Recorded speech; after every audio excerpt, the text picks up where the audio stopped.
안녕하세요. 여러분은 지금 B급 바리스타의 수다를 듣고 계십니다.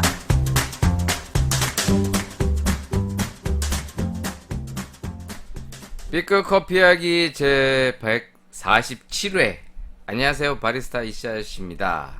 이렇게 무더운 여름에도 무탈하게 돌아왔어요. 좋은 거지? 그래도 아직까지는 여름이라 그런지 분명히 상당히 덥습니다. 근데 확실히 이제 더위가 조금씩 지나간다라는 느낌이 드는 게 나만 그런가? 이렇게 아침이랑 밤에는 좀 괜찮아. 안 괜찮아? 나만 괜찮아? 이렇게 어제 같은 경우에는 제가 출근하는데 선선했어요. 그래서 이제 가을인가? 뭐 이런 느낌이 들 만큼, 물론 매일 그런 건 아닌데 또 어떤 날은 좀 선선하고 어떤 날은 좀 좀 덥고 뭐 이렇게 뭐 날씨가 오락가락합니다. 그래도 이제 막 한여름이 조금 지나가는 듯한 느낌이 막 들고 있어서 뭔 개소리야 또 뭐 이러실 분도 계시겠는데, 그냥 내 생각이 그렇다고 뭐 꼭 여러분들 생각하고 다르다고 너무 이렇게 비하하지 마시고, 네, 이렇게 생각 없는 아저씨도 이렇게 날씨를 느끼면서 살고 있어요. 자, 오늘은 어떤 컨텐츠로 구성할까? 뭐 머릿속에 딱히 뭔가 이렇게 기획하고 하지 않습니다. 뭐 요즘에 뭐 예전에도 그랬는데 제가 막 그렇게 철저하게 준비하고 그런 하는 스타일이 아니에요. 그렇다고 뭐 아무 생각 없이 진짜 하는 것도 아닌데, 어느 정도의 이제 가이드라인 같은 거 만들어 놓죠. 오늘은 이런 얘기 좀 해볼까? 뭔지 이런 생각은 합니다만, 근데 막 진짜 막 뭔가를 꾸며서 막 그럴싸하게 하려고 막 억지로 막 그렇게 하진 않아요. 그러다 보니까 이제 컨텐츠의 질적인 측면이라든가 어떤 재미적인 측면이 사실 떨어져. 뭐 어떻게 뭐 내 사람이 이 수준밖에 안 되는데. 자, 오늘의 커피 2개 일단 먹어보도록 하겠습니다. 이 커피는 사실 산지가 좀 한 달이 넘은 것 같아. 일단 예전에 그 빙글에서 아카펠라 스페셜티 라떼 시리즈 나왔다고 제가 한번 소개했었잖아요. 이거 그때 이제 2+1 행사할 때 사놓은 거 집에 아직까지 냉장고에 이제 박혀있다가 지금 드디어 꺼냈어. 이제 하나하나 야곱야곱 먹으니까 점점 이제 없어지잖아요. 그래서 이제 마지막 이제 RTD 커피입니다. 요새 RTD 커피가 그래도 꾸준히 이제 새로운 상품들이 출시되고 있어요. 근데 제가 아직 안 사 먹은 게 파스쿠치에서 나온 그 캔 보틀 타입을 안 샀는데, 사실 이제 좀 살까 말까 좀 갈등이 되고 있어. 또 저것도 그 맛이 그 맛 아니야? 막 이제 이런 생각이 드는 거죠. 그런 면에서 요 커피 2가지 일단 비교해 보도록 할게요. 일단은 아카펠라 스페셜티 멜로우 바닐라 라떼, 지난번에 한번 이거 소개했었죠. 국내산 1A 등급 원유고 콜롬비아 싱글 오리진 커피라고 써 있고요. 워터 프레스 추출 방식이라고 돼 있네요.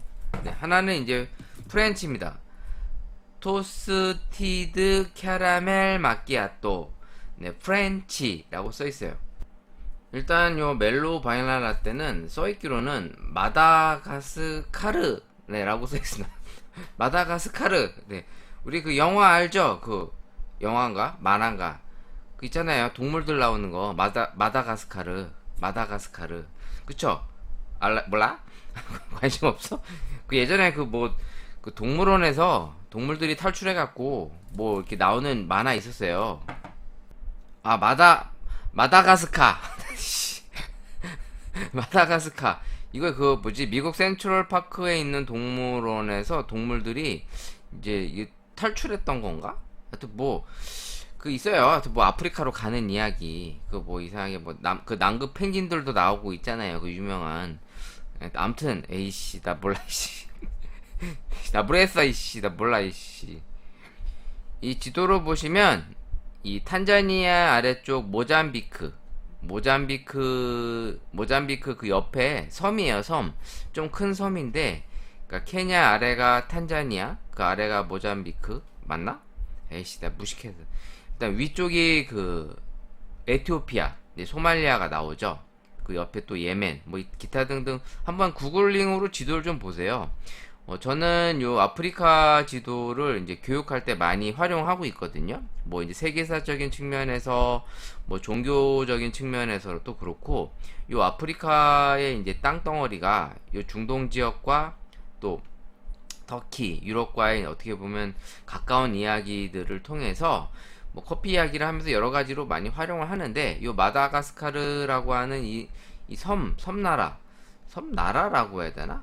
뭐 아무튼 나라잖아요. 나라니까. 근데 여기가 뭐 치안 상태가 안 좋다고 하는데, 뭐 저는 가본 적은 없습니다. 뭐 잘 너무 멀기도 하고 딱히 가고 싶은 생각도 잘 없어. 근데 왜 마다가스카르라고 줬는지 모르겠어요. 일단 멜로우라고 하는 게 이제 여유롭다 뭐 이런 뜻인데, 일단은 이 컨셉을 이렇게 잡았습니다. 또 한 가지의 커피가, 이 커피는 프렌치 토스티드 토스트, 이거 그건가? 우리 알고 있는 그 굽는 그거 얘기하는 건가? 그런 것 같은데. 일단 프렌치라고 하는 컨셉의 토스티드 캐러멜 마끼아또. 뭔 의미지? 토스티드 캐러멜 마끼아또. 아무튼 그렇대요. 근데 이쯤 보시면 지금 제가 여기 업소명 및 소재지 빙그레로 나와 있고요. 그리고 이제 커피가 이제 콜롬비아 커피로 돼 있어요. 일단 제조가 어디냐? 제조가 왜 안 나와 있냐? 업소명만 나오고 제조사가 따로 나와 있진 않네요. 그럼 빙그레가 제조했다는 뜻인가 본데?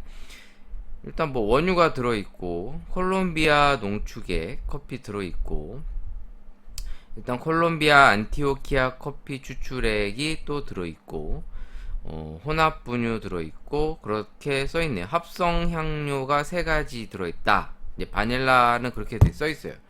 뒤에 이제 써있기로는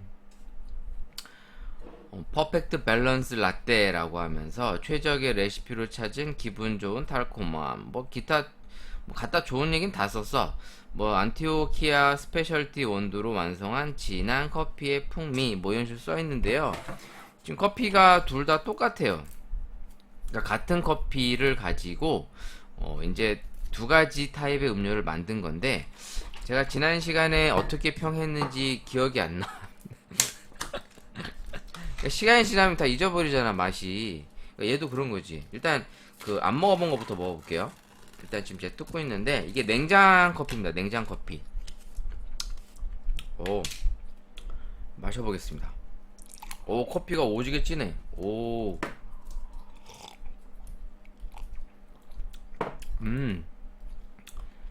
약간 진하면서 단맛도 적절하게 있네요.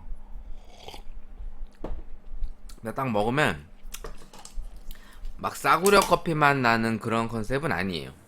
확실히. 그러니까 빙그레 커피가 대체적으로 맛이 괜찮은 편이거든요. 근데 제가 전에 이거 바닐라 먹을 때 별로 막 맛있다 이렇게 표현을 안 했던 것 같은데, 캐러멜은 밖에 파는 시제품이랑 느낌이 상당히 비슷합니다. 물론 유제품의 맛이 조금 더 있으면 좋을 것 같은데, 제가 우유 섞어서 먹어볼게요.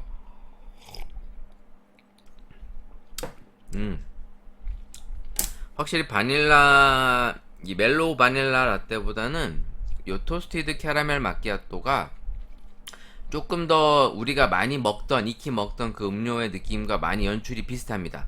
제가 우유를 좀 섞어 보겠습니다. 뭐 맨날 집에 굴러다니고 있는 메일 우유 지금 쓰고 있고요. 우유를 넣으면 조금 밸런스가 깨지면서 오히려 이 쓴맛들이 더 도드라져요. 지금 이 제품은 오히려 우유를 타는 게 좀 균형감을 깨주는 감이 있습니다. 지금 이 커피가. 그러니까 그냥 먹는 게 더 나은 것 같아요.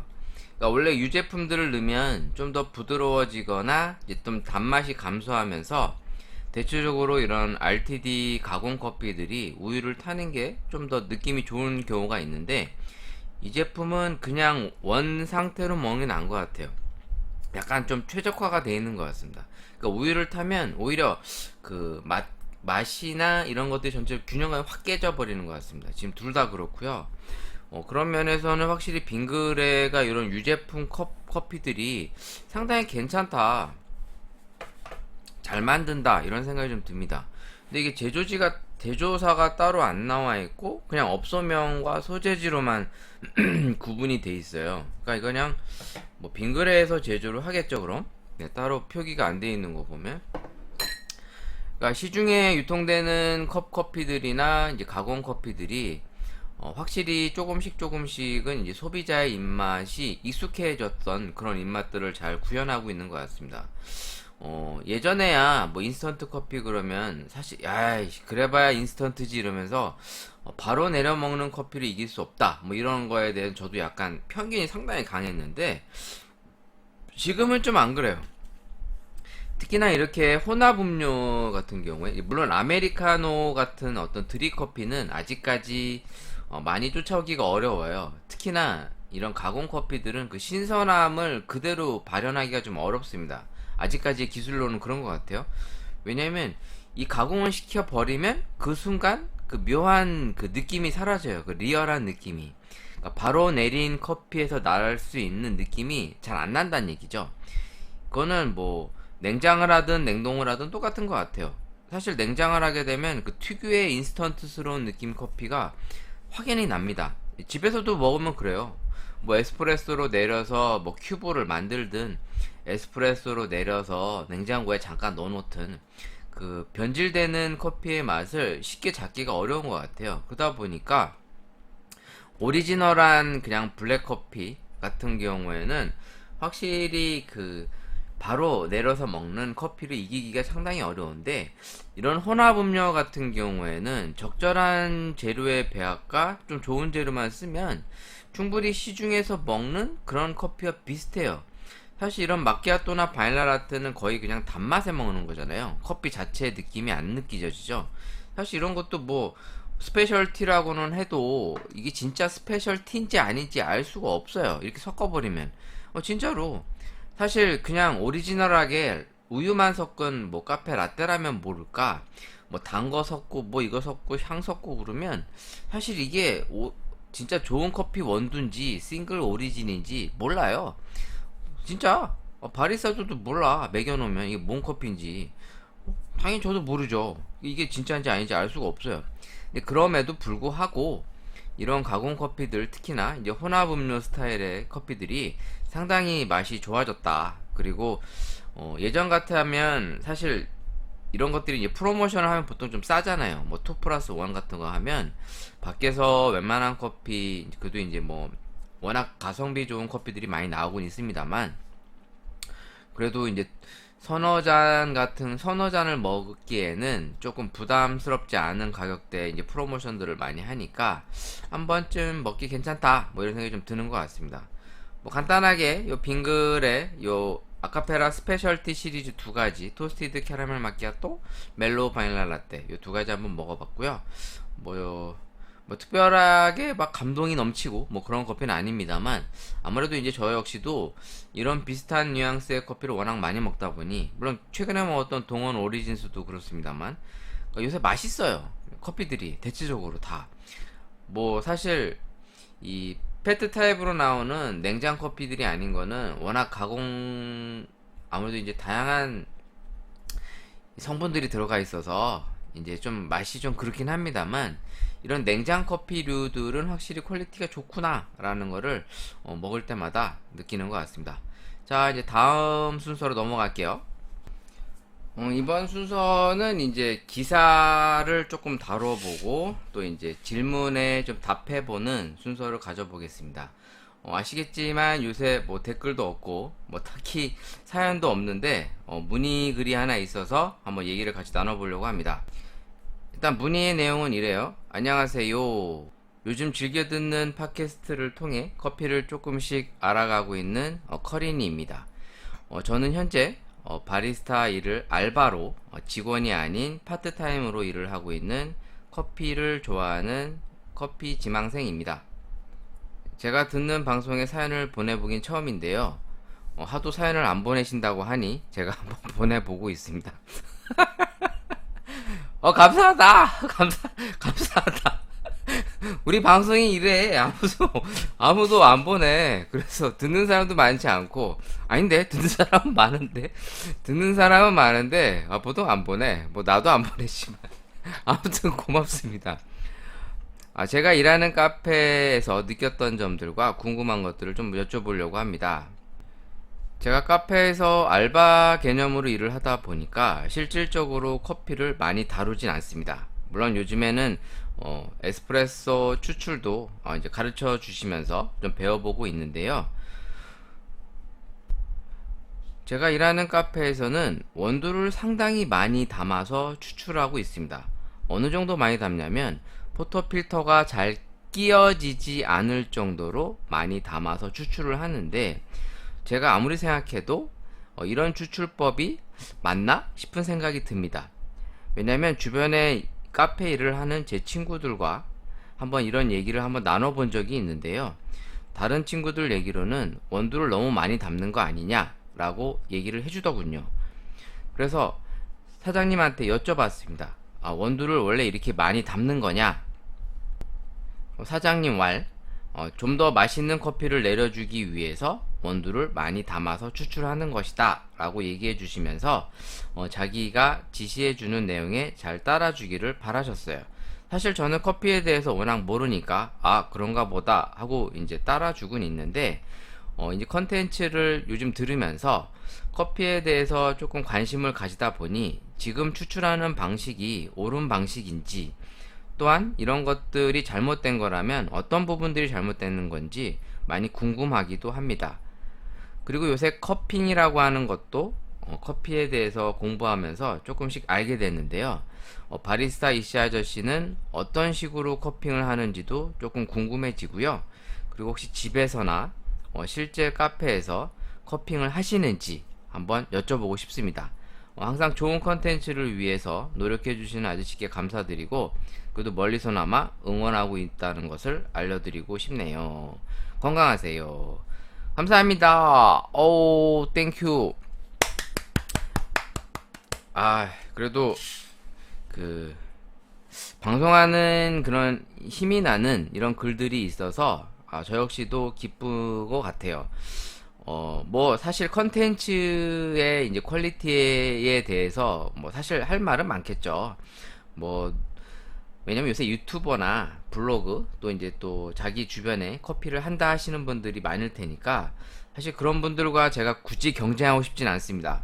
물론 제가 어디 가서 뭐 이렇게 딱히 딸릴 만한 그런 사람은 아닌데, 그렇다고 뭐 나를 너무 포장하면서 나 이런 사람이야, 내가 누군지 알아, 막 또 이러긴 좀 싫고, 그냥 저는 제가 생각하는 걸 편하게 전달하면서 그래도 이제 제가 현장 경험이 이제 오래 되다 보니까, 그래도 어디 가서 한 20년 했다 그러면 그래도 이제 뭐 기본은 먹고 가거든요. 진짜로. 물론 이제 실제 실력이 있는지 없는지는 나도 잘 모르겠다. 근데 그런 면에서 확실히 커피라고 하는 게 참 어려운 게, 이게 진짜 정답이 딱 못을 박듯이 없어요. 그래서 어떤 사람의 얘기가 이제 케이스 바이 케이스가 되는 경우가 상당히 많아요. 그러다 보니까 이제 뭐 우리가 이제 조금 공부를 하고 커피에 대해서 안다 그러면 이렇게 하면 안 돼, 이거는 문제가 있어 라고 이제 좀 약간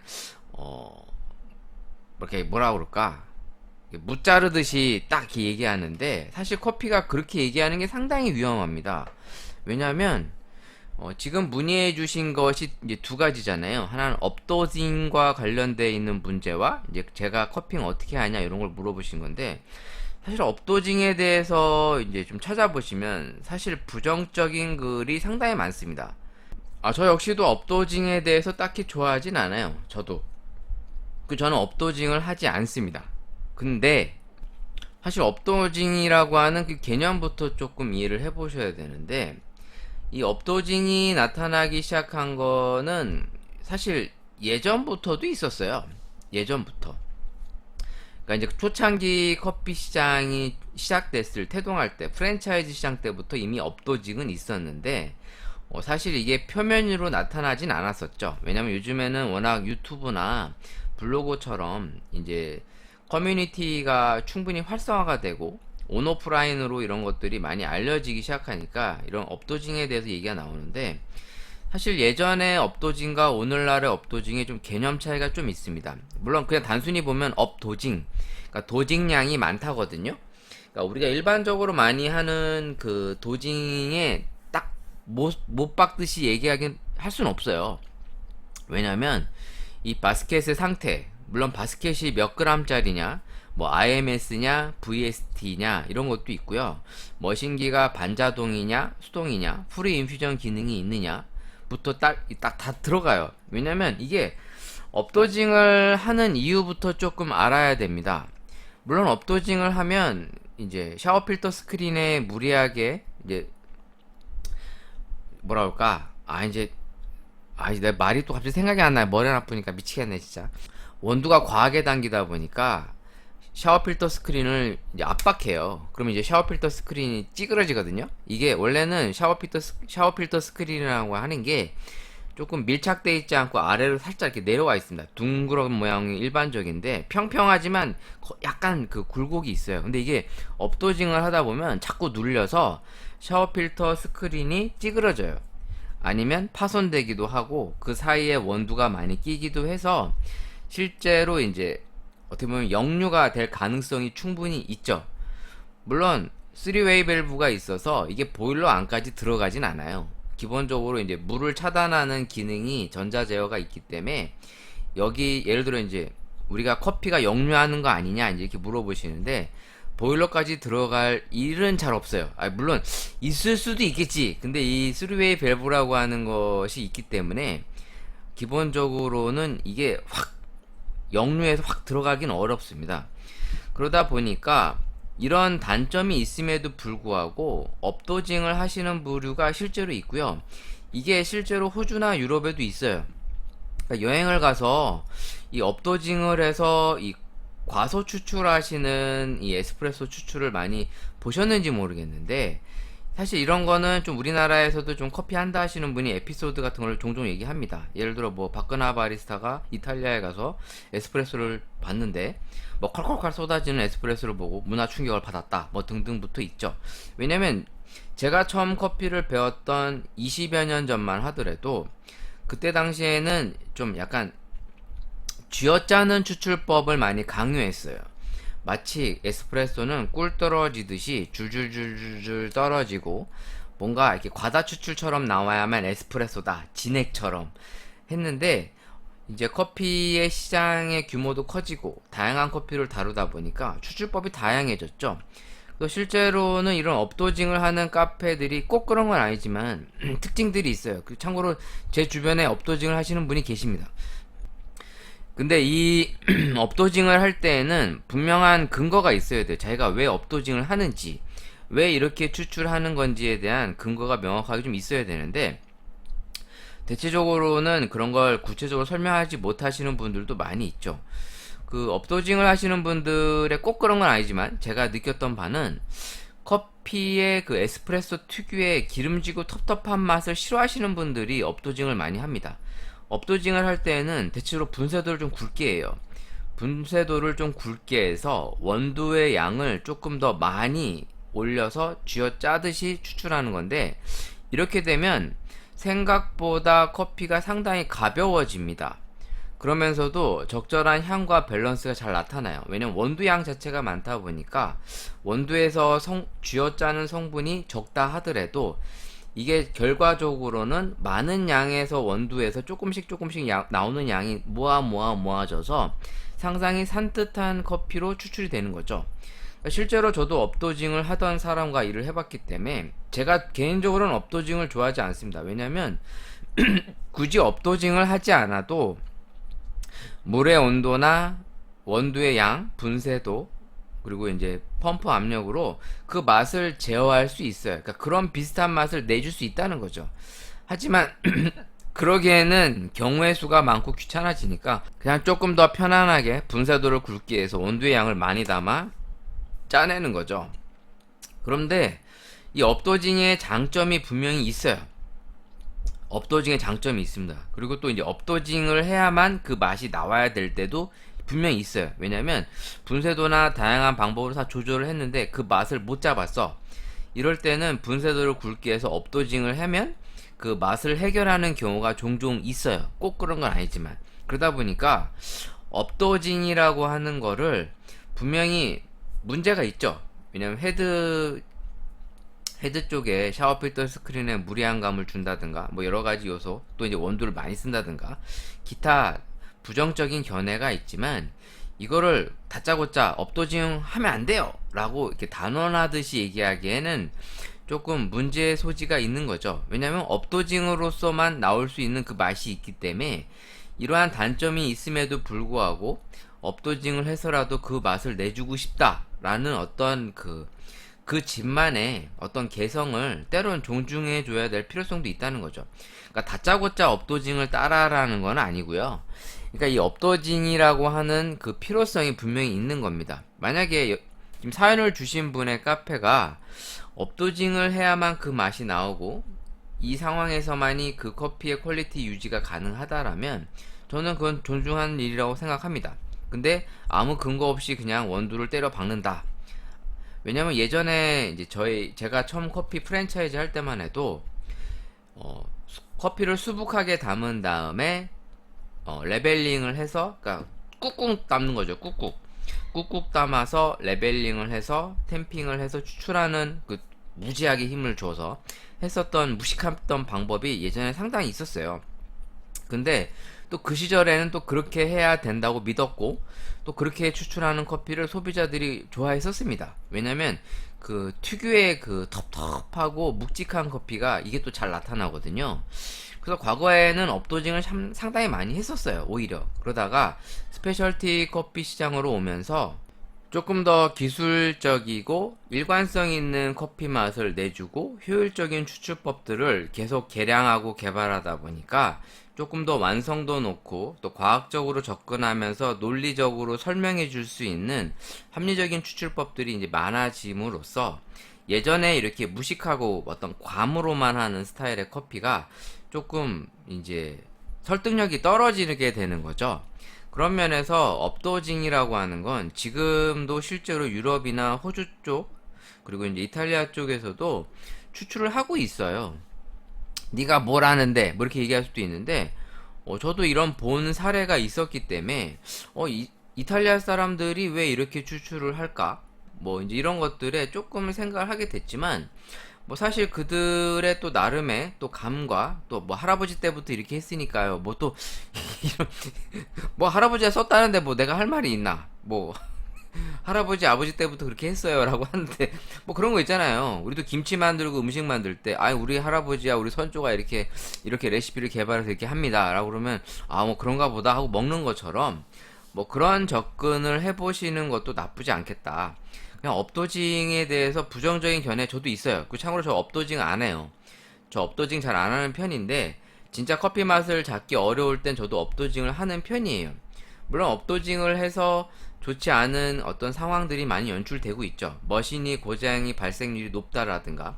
근데 제가 사실 업도징을 해서 머신이 고장난 적은 없고요. 샤워 스크린이 망가져서 자주 교체한 적은 있어요. 그리고 이제 뭐 인퓨징을 줬을 때 시간의 어떤 차이점 뭐 이런 것도 있습니다만, 우리가 어떤 단편적인 지식이나 과학적 접근으로 뭐 이게 헤드스페이스가 꼭 중요해요, 뭐 나빠요, 이건 아니에요 라고 이렇게 좀 너무 단언적으로 얘기할 수 없는 게, 다시 한번 말씀드리지만 커피라고 하는 건 기호식품이고 취향이에요. 그러니까 자기 취향이 그렇다라는데 뭐 누가 뭐라고 합니까? 예를 들어 이런 거죠. 저는 참고로 삼겹살을 먹을 때 바싹 구워 먹는 스타일이거든요. 그러니까 베이컨처럼 먹는 걸 좋아해요. 바삭바삭하게. 제가 이렇게 먹으면 주변에서 막 난리가 납니다. 아니 뭔 놈의 고기를 태워 먹냐? 막 이러면서 고기도 먹을 줄 모르네 이렇게 얘기하죠. 근데 내가 좋아하는 취향이야. 내 취향이라고. 그러니까 커피도 취향이에요. 그리고 자기 마음이에요. 진짜 내가 그렇게 먹겠다는데 뭐 할 말 없어. 근데 이제 이런 거를 누군가한테 강요한다거나 그러긴 조금 문제가 될 수 있죠. 왜냐면 이 업도징을 하시는 분들 중에 실제로 이제 제 주변에도 있습니다만, 자기의 추출법을 상당히 강요합니다. 이렇게 해야 된다. 이런 건 좀 잘못된 거죠. 네, 왜냐하면 바리스타들마다 이제 추출하는 추출법들이 조금씩 다르잖아요. 그런 거에 대해서 조금은 존중해 줄 수 있어야 돼요. 그러니까 자기 방식만이 무조건 옳다 이런 것도 아니죠. 그러니까 업도징이라고 하는 거에 대해서 뭐 요새 많은 바리스타들이나 뭐 블로거, 뭐 유튜버들이 뭐 업도징을 하면 안 돼요. 뭐 이게 나빠요 이렇게 얘기하는데 뭐 나빠요. 나쁜 건 나쁜 건데 또 그 맛이 있어요. 근데 그걸 또 좋아하시는 또 분이 있어요. 그러다 보니 업도징이라고 하는 게 단점이 있지만 그럼에도 불구하고 이렇게 추출하는 사례들도 있구나 정도로 참고해 주시면 좋을 것 같아요. 실제로 업도징을 해서 맛있게 나오는 사례가 있어요. 참 신기하게도 그래요. 이게 뭐 분쇄도나 머신기로 수동 추출하지 않는 이상 잡기 어려울 때가 있거든요. 특히 반자동 같은 경우에는 이 업도징을 해야만 해결이 되는 추출 상황들이 있어요. 그러다 보니 우리가 단편적인 지식과 사례를 가지고 그러니까 과하게 어느 한쪽을 나쁘다, 아니다 라고 하는 건 조금 위험할 수 있다. 그런 면에서 업도징은 단점이 분명히 많지만 업도징을 해서 추출하는 사례들이 많이 있고 또 이런 거를 추구하는 가게들도 있다라고 이해해 주시면 좋을 것 같습니다. 또 하나의 사례가 이제 커핑인데요. 커핑에 대해서는 제가 예전에도 한번 얘기를 했었는데 다시 한번 좀 얘기를 하자면 커핑을 꼭 SCA 기준에 맞출 필요가 없습니다. 일단 커핑이라고 하는 그 의미부터 좀 아셔야 되는데 말 그대로 컵 테스트예요. 컵 테스트. 그럼 컵 테스트를 왜 할까요? 커핑을 왜 할까? 커핑을 하는 목적성부터 알아야 되는데 커핑이라고 하는 거는 우리가 어떤 제품을 출시하기에 앞서서 그 제품의 품질 테스트를 한다고 보시면 돼요. 그러니까 무슨 말이냐면 우리가 어떤 고기를 도축하거나 그러면 고기의 등급을 매기잖아요. 이 제품은 A 등급, 요거는 뭐 B 등급 이런 등급을 매기는 거죠. 자, 커피도 이제 등급을 매겨요. 사실 이 커피를 등급을 매기는 사람에게 영향력이 클 수밖에 없는데, 그러니까 이런 것들을 우리가 이제는 예전에는 뭐 커핑을 해서 커핑 테스트를 통해서만 했었는데 이제 이거는 그 커피를 하시는 분들이 다 자율적으로 할 수 있어요. 왜냐면 나도 품질 테스트를 매길 수 있는 거 아니야, 그쵸? 그러니까 집에서 얼마든지 할 수 있고 카페에서도 할 수 있어요. 뭐 이제 물론 커핑에 대해서 이제 뭐 SCA가 제시하는 규정들이 있죠. 뭐 분쇄도는 어느 정도 해야 된다. 샘플당 몇 컵을 써야 되고 추출 수율은 어쩌고 저쩌고 뭐 0.0555g이어야 되고 물의 경도는 어쩌야 되고 뭐 다 있는데 그런 거를 무시하는 건 아니고요. 그런 거는 이제 진짜 상품을 제대로 매기기 위해서 뭐 전문가가 한다 치고 뭐 비전문가라고 생각을 할 거 아닙니까? 보통은 집에서 하시는 분들은 그냥 말 그대로 내가 먹는 커피가 어떤 퀄리티인가 정도 이제 테스트하는 과정이라면 집에서 그냥 커핑볼 한두 개 정도만 놓고 일반적으로 핸드드립 정도의 분쇄도만 해도 돼요. 그래서 이제 첫 번째는 분쇄된 향을 맡는 프로그랜스를 한번 합니다. 그러니까 이제 드라이 아로마 상태로 향을 맡는 거죠. 이거를 물을 적시지 않았을 때 향을 한번 맡아주면서 향이 실제로 커핑 노트나 이제 설명이 돼 있잖아요. 원두에 대해서. 그런 것들이 맞는지 보는 거죠. 그래서 이제 드라이 아로마로 프로그랜스를 한 다음에 이제 후어링을 합니다. 물을 부어주는 거죠. 이때 뭐 물의 온도도 중요한데 집에서 물의 온도 일일이 재가면서 어려울 때는 좀 끓었던 물을 한 5분에서 10분 정도 식혔다가 쓰시면 돼요. 그렇게 해서 물의 양을 150 정도, 뭐 200까지 붓는다고 뭐 죽진 않습니다만 대신 원두의 양이 늘어나겠죠. 보통 한 8g 정도에다가 150ml의 물을 붓는다고 보시면 돼요. 물론 정확하진 않아요. 하지만 보통 8에서 10g 정도고 150에서 200 정도가 전 집에서 이제 혼자 그러고 많이 놀아요. 그 정도만 해도 충분히 커피의 향이나 맛을 테스트할 수 있어요. 부어 놓으면 이제 이걸 바로 하는 게 아니라 한 3분 정도 이제 침지 시간을 가져요. 그러니까 물이 이제 녹아야 되잖아요. 그리고 이제 원두가 이제 떠올라야 되고, 물론 약배전 같은 경우에는 원두들이 보통 가라앉을 가능성도 있는데, 근데 여기서 주의할 거는 너무 배전도가 높은 콩들을 쓰지 않습니다. 실제로 이 커핑이라고 하는 거는, 그러니까 기본적으로 약배전에서 중배전 정도 사이에 커피에, 왜냐면 향을 맡기 위한 테스트 과정이거든요. 이 커핑을 하는 목적성은 커피의 맛도 중요하지만 본연의 커피의 향을 체크하는 그런 측면도 있어요. 그래서 향과 맛을 이제 구분지어 이제 등급을 매기는 과정이라고 보시면 되는데, 물을 부어서 이제 한 3분 정도 우린 다음에 이제 브레이킹을 합니다. 브레이킹이 뭐냐면, 보통 원두가 적셔지면 위에 쓰레기가 모여댕기듯이 원두들이 이렇게 막을 형성해요. 이거를 스푼으로 두세 번 정도 이제 밀쳐내는 거죠. 그러면 이제 이게 조금씩 뭐랄까 밀쳐져 나가면서 이제 향도 올라와요. 이때 이제 향을 한번 맡아주는 거죠. 이걸 하신 다음에 그 다음에 뭘 하냐면 이제 스키밍을 합니다. 스키밍이 뭐냐면 거품을 걷어내는 거예요. 왜냐면 거품과 커피 찌꺼기들이 위에 떠 있는 것을 제거해주지 않으면 먹기가 힘들잖아요. 그래서 이거를 쭉 밀어냄과 동시에 떠냅니다. 그래서 이 커핑 스푼으로 위에 떠져 있는 거품과 커피 찌꺼기들을 다 걷어내요. 이해되시죠?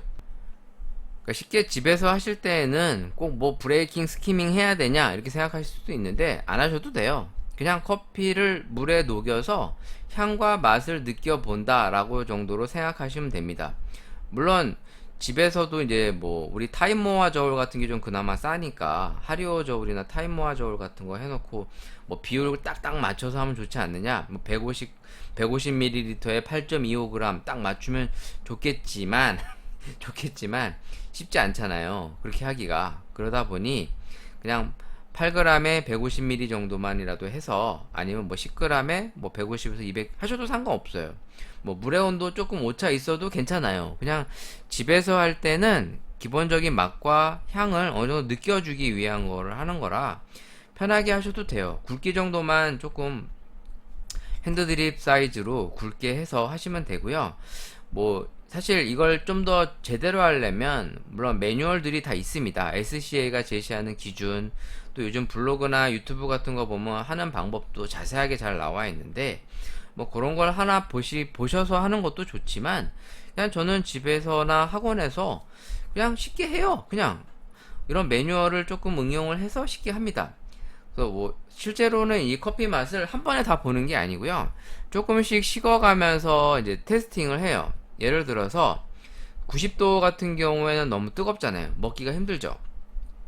이걸 좀 식혀야 돼요. 그러니까 물을 부어서 한 10분 정도 지나면 한 80도 정도에서 70도 왔다 갔다 하거든요. 요때 이제 플레이버나 애프터 테이스트를 한번 봅니다. 왜냐면 어느 정도 따뜻해야 커피의 향과 맛을 느낄 때가 있거든요. 왜냐면 커피가 점점 이제 온도가 떨어질수록 느껴지는 감각이 달라요.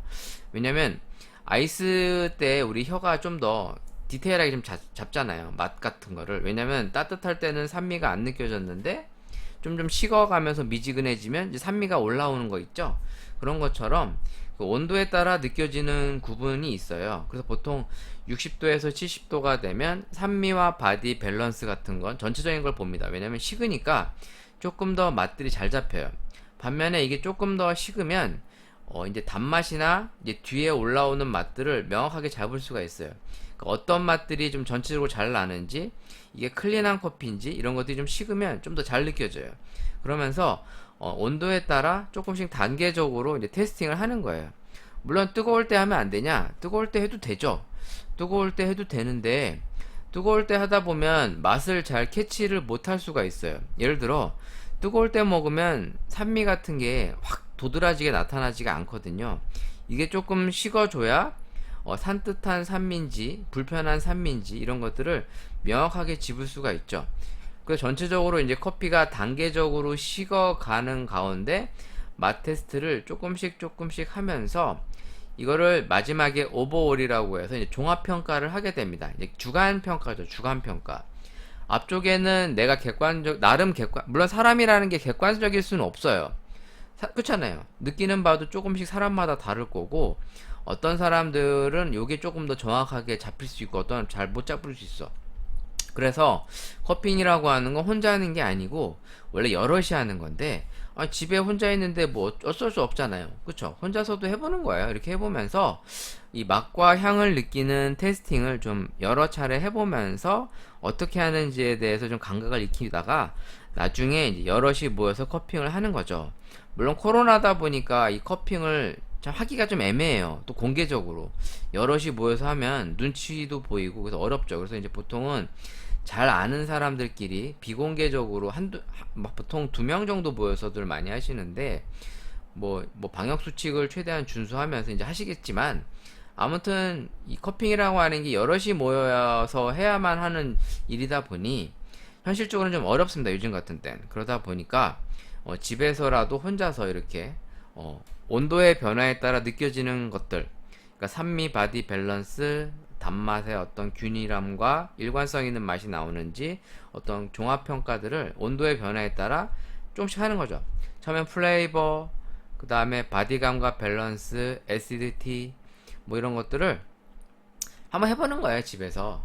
사실 집에서는 뭐 물이 몇 ppm이냐 이런 것도 측정하기 어렵잖아요. 집에 기구들도 이런 걸 사놓기도 어려울 수도 있고요. 이런 것들을 이제 집에서도 할 수는 있으니까 해보면서 이제 테스팅을 하는 거죠. 그러면서 커피를 어떻게 하면 편하게 집에서도 할 수 있는지 그거 물어보신 거죠. 저 어떻게 하는지. 제가 이제 이 방송할 때 보시면 이제 드립 같은 거 혼자 내려 먹잖아요. 저는 드립으로도 많이 내려 먹으면서 이제 어떻게 보면 커핑 평가를 하는 거예요. 커피를 먹어보는 거니까. 사실 결과적으로는 이 커핑이라고 하는 게 원두 로스팅을 해서 8시간에서 24시간 내외에 커피를 보통 합니다. 그러니까 이제 디게싱이 완전히 된 걸 하는 게 아니라 그 과정 전에 이제 맛 테스트를 하는 과정인 거죠. 근데 이제 우리는 집에서 먹을 때는 이게 어렵잖아요. 내가 로스팅을 하는 게 아니기 때문에. 근데 꼭 그렇다 하더라도 시중에 유통되는 커피들도 이렇게 자기가 직접 커핑을 한번 해보면서 이 집 커피의 느낌을 한번 느껴보는 거죠. 뭐 굳이 그럴 필요 없으면 뭐 드립으로 먹어도 돼요. 그러니까 너무 이렇게 고정적으로 꼭 이렇게 해야 돼 이런 거에 너무 얽매일 필요 없어요. 그냥 자기만의 또 재해석과 자기만의 스타일로 하면 돼요. 물론 거기에는 나중에 누군가한테 강요할 때에는 논리적인 근거나 합리성이 있어야겠지만, 집에서 나 혼자 하고 놀 때에는 꼭 어떤 정답을 도출할 필요는 없잖아요. 그런 면에서 얼마든지 누구나 할 수 있는 것들이기 때문에 너무 꼭 이거 꼭 전문가만 하는 거 아니냐 뭐 이런 시각은 좀 버렸으면 좋겠고. 근데 요즘에 또 문제가 뭐냐면 자칭 내가 많이 안다 라는 분들이 좀 많아요. 학원 애들도 보면 자기가 조금 커피에 대해서 집에서 좀 많이 해. 그러다 보니까 내가 좀 많이 안다라고 생각하시는 분들이 있는데, 또 너무 또 그러지 마시고 좀 겸손해지세요. 왜냐면 커피라고 하는 게 어줍지 않게 조금 했다고 해서 알 수 있는 그런 간단한 영역이 아닙니다. 그러니까 전문가들도 한다 하면서도 모르는 게 커피라, 여러분들도 물론 너무 편견도 가져도 안 되지만 너무 오픈 마인드도 안 돼. 그래서 조금 적절한 중용이 필요합니다. 그러니까 너무 메이는 것도 아니지만 그렇다 또 과다하게 오픈돼서 이것도 아니고 저것도 아니야 내 맘대로야 또 뭐 이러지 마시고, 적절한 가이드라인도 이제 왜 그렇게 하는지 이유를 좀 아셔가면서 같이 병행하는 게 좋지 않을까. 그런 면에서는 업도징이 분명 단점이 많은 활용법이고, 실제로 업도징을 많이 안 하기도 합니다. 그리고 업도징에 대해서 부정적인 견해를 갖는 것도 많지만, 실제로 업도징을 해서 커피를 먹어봤던 사례를 제가 느껴본 바로는 장점도 있다. 그런 면에선 업도징이 단점도 있지만 어떤 상황에 따라서는 업도징을 해서 커피를 추출해야 될 상황도 있겠구나 라고 정도로만 아셔도 좋지 않을까 라고 말씀드리고 싶네요. 네, 아무튼 이 문익을 감사하고 언제나 그 제 방송 들어주셔서 다시 한번 감사합니다. 자, 이번에는 이제 커피 한 잔을 또 먹어봐야겠죠? 자, 이번 시간에는 집에서 커피를 블렌드해서 먹어보자. 이런, 뭐, 말 같지도 않은 순서냐? 그냥 나 혼자 하는 거야. 집에 이렇게 보면 짜투리 원두들 있죠? 짜투리 원두들. 없어요? 저는 이제 짜투리 원두들이 있는데, 요거를 좀 섞어서 먹어보려고 그래요. 왜냐면 실제 카페에서도 이런 짜투리 원두를 활용을 해서, 이제 커피를 많이 먹거든요? 무슨 말이냐? 제가 좀 더 설명을 드릴게요. 지금 하는 게 뭐냐면 집에 남아있는 짜투리 원두들을 일정한 배합으로 섞어보는 거예요. 그래서 일단 섞어서 다 쏟아졌어. 섞어서 커피의 느낌을 집에서도 블렌드 된 것처럼 먹어보는 거죠. 굳이 이런 거 왜 하냐고요? 그럴 수도 있어. 굳이 이런 걸 왜 하느냐? 뭐 그럴 수도 있어. 지금 제가 집에 굴러다니는 과테말라 커피와 케냐 커피, 그 다음에 에티오피아 커피, 요 세 가지를 섞어서 먹어보려고 그래요. 저는 이제 그 커피 리본을 했을 당시 거기에서 이제 단종 원두들을 많이 섞어서 블렌드 테스트를 많이 해봤습니다. 물론 비율이 매번 틀리죠. 왜 그렇게 했느냐? 이제 핸드드립용 원두들이 이제 상품성이 좀 떨어지거나 진열 기간들이 조금 지나면 다 빼서 이걸 에스프레소용으로 많이 활용을 했었어요. 그럼 그렇게 하는 게 꼭 나쁜 거냐? 나쁜 건 아닙니다. 왜냐면 전혀 퀄리티가 떨어지지 않거든요. 그러니까 에스프레소로 먹기에는 나쁘지 않은 커피들. 그래서 이제 핸드드립으로 팔기에는 조금 뭐 맛이나 향 밸런스가 좀 떨어질 때 이런 걸 에스프레소용이나 이제 콜드브루를 실제로 많이 응용을 하는데, 이때 이제 여러 가지 원두를 많이 배합을 해봤어요. 그러니까 우리가 일상적으로 많이 쓰는 그런 배합이 아닌 막 진짜 여러 가지 짜집기를 많이 했죠. 뭐 4가지, 5가지, 6가지 막 섞어서 먹어봤는데 가끔 얻어 걸리는 경우가 있거든요. 네, 그런 면에서 오늘도 한번 요 3가지를 섞어 보겠습니다. 실제로 이렇게 중남미 커피와 아프리카 커피의 이런 블렌드는 많이 쓰는 방식인데요. 물론 가끔 커피 하시는 분들 중에 서로 향을 잡아먹는다, 맛 밸런스가 떨어질 수 있다라고 단언적으로 얘기하시는 분들이 있는데, 사실 블렌드의 정확한 정답은 딱히 없습니다. 자기가 이렇게 해서 먹어봤을 때 맛이 특별하고 맛있으면 그건 정답이야. 근데 뭐 꼭 이거는 안 된다, 뭐 꼭 저렇게 해야만 한다, 뭐 이렇게 얘기하시는 분이 가끔 계세요. 근데 그거는 비율 조절을 통해서 적절하게 잡아가는 과정이 이제 블렌드이기 때문에 뭐랑 섞으면 꼭 안 된다라고 단언적으로 얘기할 수는 없습니다. 그래서 에티오피아 커피, 케냐, 과테말라 요 3가지 블렌드는 실제로 많이 쓰는 방식이라 저도 한번 먹어보려고 하는 겁니다. 요거를 한번 이제 집에 있는 드립으로 일단 20g을 제가 계량을 했고요. 핸드 드립을 한번 먹어보도록 할게요. 일단 분쇄를 좀 해야겠죠? 다음엔 제가 중국산 저가형 네, 그 전동 그라인더도 한번 사서 써보겠습니다. 왜 너는 맨날 싸구려 막 짝퉁만 사냐? 집이 가난해서 그래. 나도 돈이 많으면 정품 제일 좋은 거 사고 싶지. 근데 뭐 돈이 없으면 뭐 어떻게 그런 거라도 써보는 거 아니야? 내 잘못됐어? 나도 돈 벌면 살 거야. 네, 한번 갈아볼게요, 지금. 이거 진짜. 전동을 사야지. 힘들다. 잘 갈린다. 좋다. 폭풍! 힘들어, 씨. 힘들어. 나 전동 그라인더 빨리 살래. 씨. 아니면 카페를 차리는 게 낫겠다, 씨. 나도 말코닉 EK43 쓰고 싶다. 집에서. 연예인들은 집에다가 라마르 쇼코 놓고 말코니 EK43 놓고 쓰는데 빨리 나도 돈 벌자. 되게 좋을 것 같다. 집에 딱 일어나는데 라마르 쇼코 리네아 라마르 쇼코 리네아 PB 딱 있고 카페 같아. 나도 그런 집 만들 거야. 자, 이게 얼마나 안 갈리는지 아시겠죠? 나 죽을 것 같아, 이 시간. 여러분, 네. 핸드밀은 되도록 쓰지 마세요. 죽어요, 죽어. 여러분. 전동 삽시다. 이거 팔운동 되는데? 아, 나 괜히 했나봐. 이거, 이씨.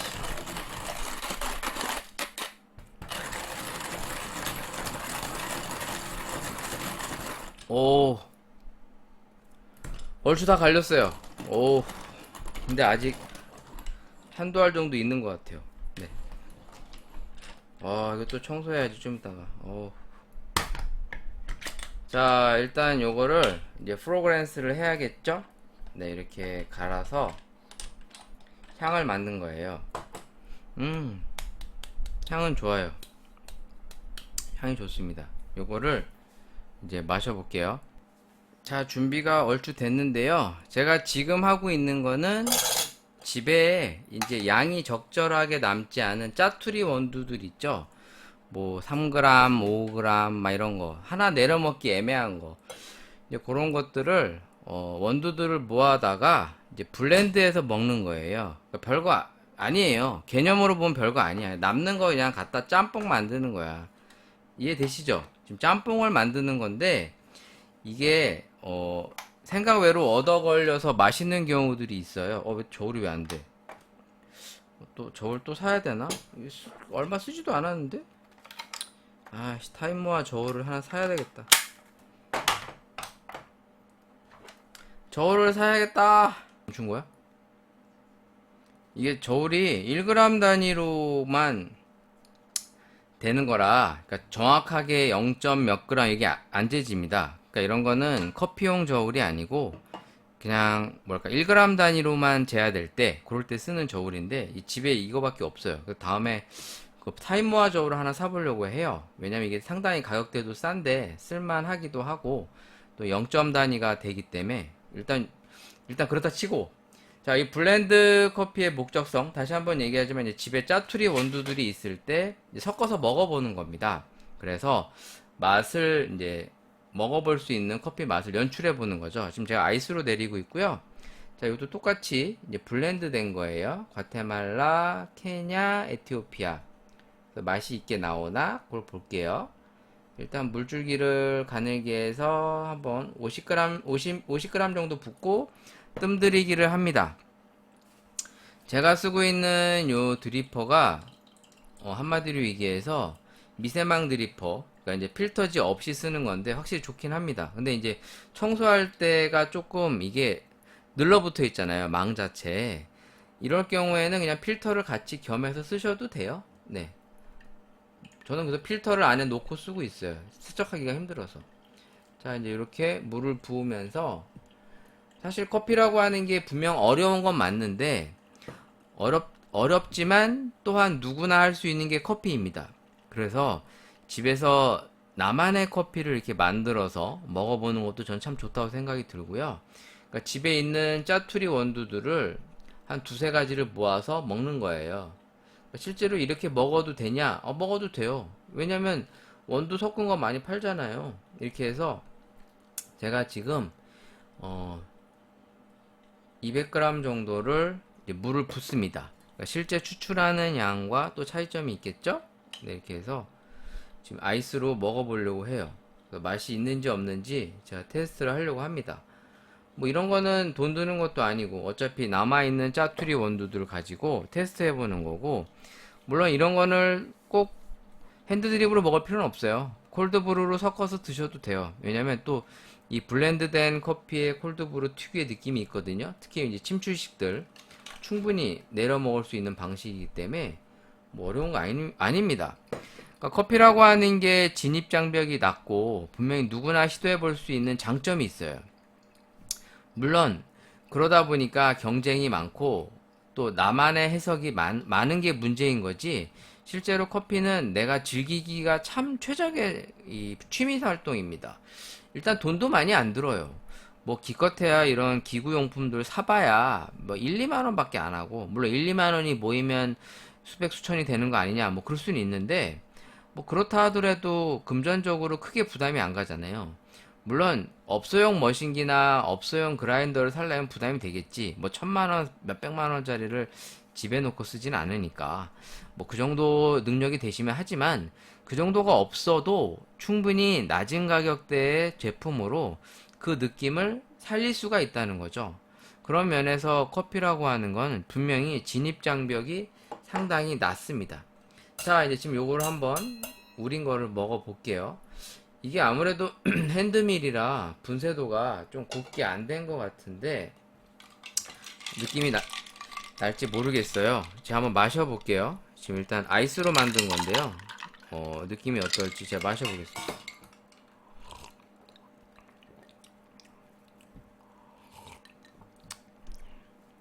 오, 느낌이 오묘해. 아, 진짜 느낌이 오묘해.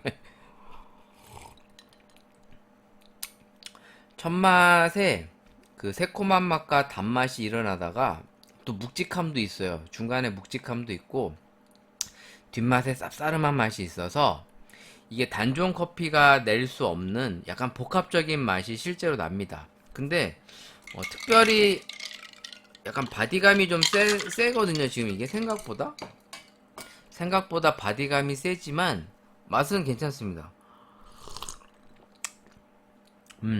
근데 약간 차 먹는 것 같아. 차 그런 거 있잖아요. 약간 떨떠름한 차. 떨떠름한 차 아시죠? 떨떠름한 차. 아, 이게 막 괜찮네.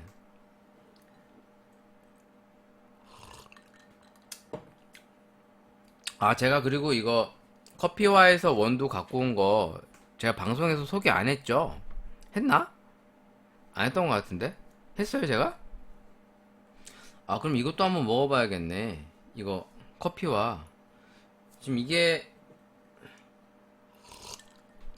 아이스로 먹으면 되게 맛있거든요.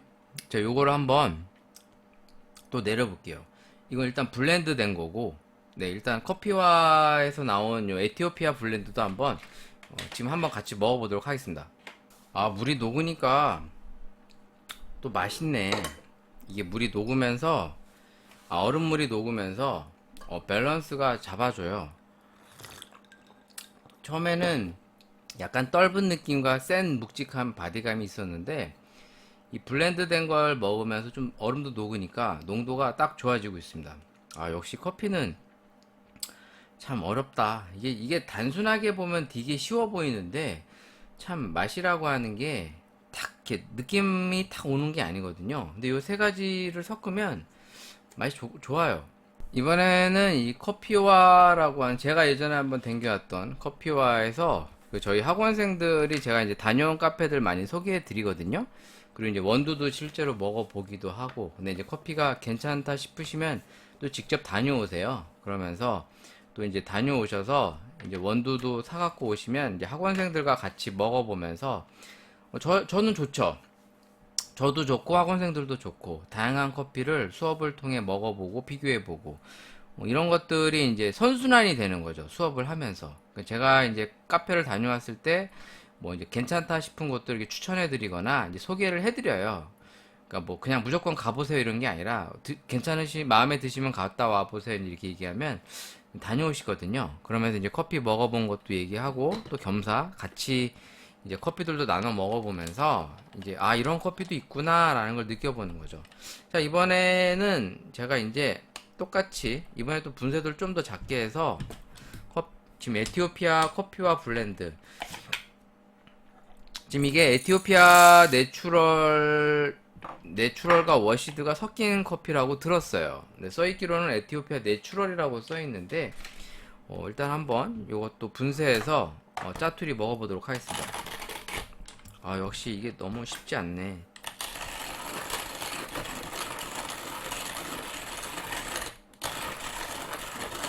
느낌을 살려봅시다. 야.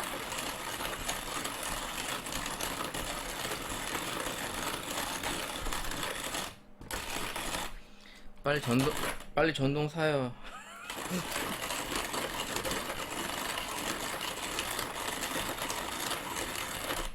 지금 이게 한 10g 가는 거거든요. 10g? 네.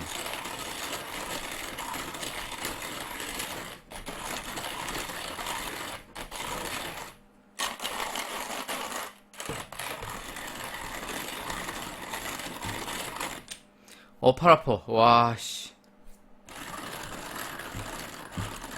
내가 에티오피아 커피만 아니었어도 이거 안 가는데, 진짜. 내가 간다, 진짜. 자, 커피와.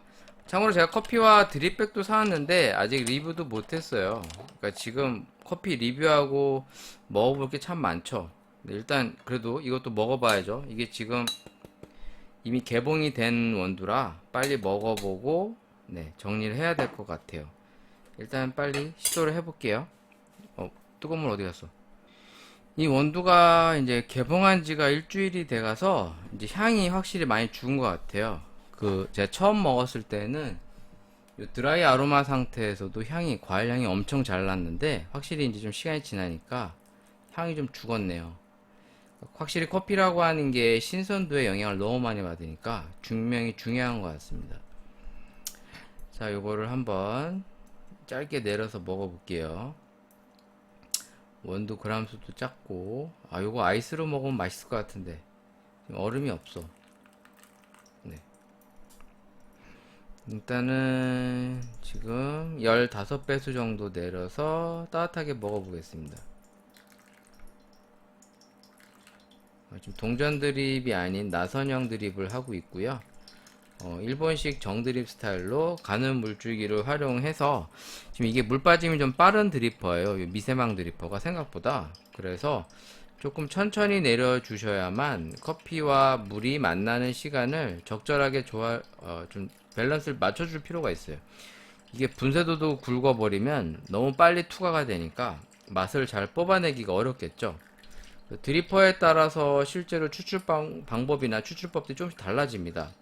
그래서 카페들에서는 주로 쓰는 드리퍼와 드립법들이 있어요. 어디는 뭐 칼리타 웨이브를 주로 쓰니까 칼리타 웨이브에 적합한 드립 방법들을 고안한다든가, 어디든 하리오만 주로 써서 하리오와 적합한 추출법을 한다든가. 그러니까 이게 실질적으로 어떤 드리퍼와 어떤 원두 어떻게 내리느냐에 따라 커피의 맛의 뉘앙스나 어떤 결과물의 차이가 상당히 커서, 사실 커피가 너무 열려있는 방식이 어떻게 보면 이제 딱 정답이 없잖아요. 그러다 보면 사실 코에 걸면 코걸이, 귀에 걸면 귀걸이가 될 수 있어요. 그러니까 뭐 나는 이런 드리퍼에 이런 추출법을 쓴다, 그 정답이 아닐지라도 자기가 그렇다라고 우기면 그런 거야. 뭐 그럴 수 있어. 그런 면에서 이 커피라고 하는 게 상당히 이제 개방적이고, 또 이제 여러 가지 면에 있어서는 누구나 쉽게 접근할 수 있는 장점이 있는 반면에, 정말 좋은 결과, 어떤 최적의 뭔가를 만들어내기가 쉽지 않다라는 또한 그런 것들이 있는 거죠. 쉽게 그렇습니다. 실제로 커피를 정말 맛있게 내리기가 간단해 보이는데 실제로 쉽지가 않아요. 그런 면에서는 이 커피라고 하는 게 참 여러 가지가 맞아야 돼요. 커피의 신선도, 또 추출하시는 분의 어떤 정성, 그리고 어떤 장비의 최적화, 뭐 이런 것들이 잘 맞물려야만 그런 결과물이 도출될 수 있어요. 자, 일단 커피를 이제 먹어볼게요. 맛있어야 될 텐데. 일단 커피와 제가 이제 이미 학원에서도 먹어봤고요. 실제 매장에서도 먹어봤지 않습니까? 그러니까 확실히 매장에서 먹었던 게 더 맛이 있었어요. 학원에서 먹은 것도. 그러니까 학원에서 먹을 때도 그러니까 매장에서 준 게 훨씬 더 맛있었습니다. 그러니까 아무래도 이 그라인더의 장비 차이도 있어요. 그런 면에서는. 네, 분명히 이것도 그러겠죠?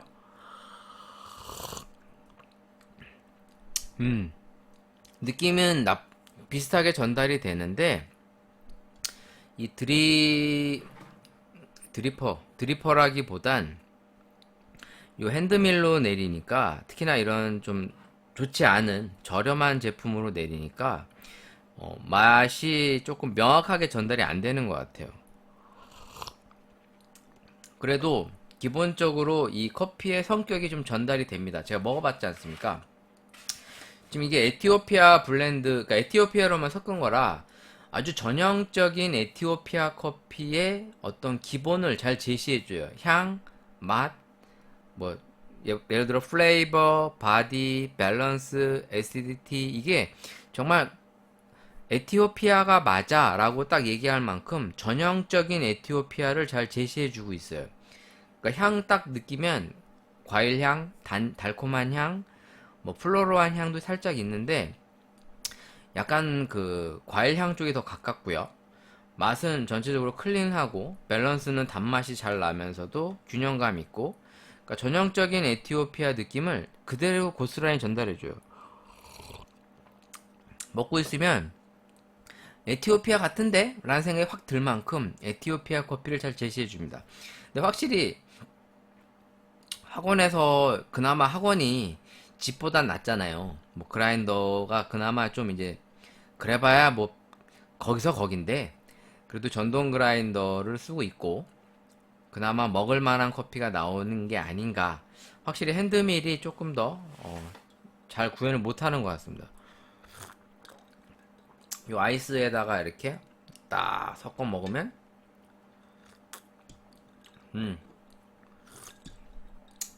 약간 주시한 느낌들이 사네요. 자, 이렇게 해서 짜투리 커피를 집에서 블렌드로 먹어보고, 커피와 블렌드, 에티오피아 블렌드도 한번 짜투리 먹어보는 시간을 가져봤습니다. 또 이렇게 하다 보니 어느덧 1시간이 지났기 때문에 오늘 여기까지 하려고 합니다. 뭐 커피 기사를 얘기하면 또 시간이 길어지기도 하고, 요거는 제가 또 짬이 나면 2부라도 녹음을 해서 업데이트 짬이 날라나 모르겠어. 요새 제가 그나마 감사한 게 코로나다 보니까 물론 어려우신 분들 주변에 많죠. 특히나 제 주변에 이 자영업, 특히 커피 하시는 분들 중에 어려워하시는 분들이 많은데, 저는 다행스럽게도 제 입에 풀칠을 할 정도는 될 만큼 그래도 다행이죠. 수업이 계속 있어요. 현재 지금 바리스타 2급, 1급이랑 이제 로스팅 종합반도 맡아서 하고 있는데 감사하죠.